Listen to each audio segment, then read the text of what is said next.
Hi everyone! In this video, we're going to show you how to make black and white filter in CapCut PC. But before anything else, please subscribe to this channel if you want more tips and tricks just like this.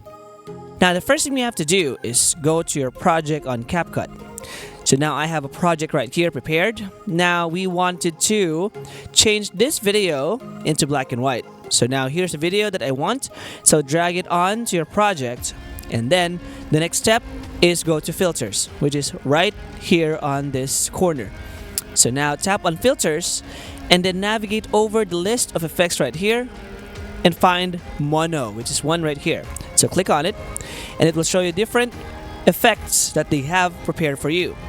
So now if you wanted to try out the filters, you can just click on it and then your video playback will play through the preview section.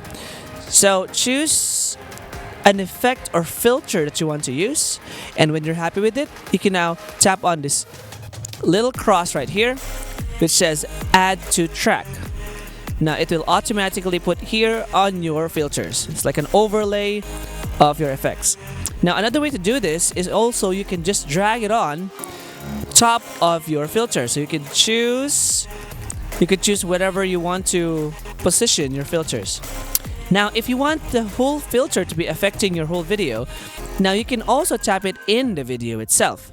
And now the whole video will be black and white. So now that is how you make black and white filters in CapCut PC. Now, hope this video helped you, and that is all. So thanks for watching.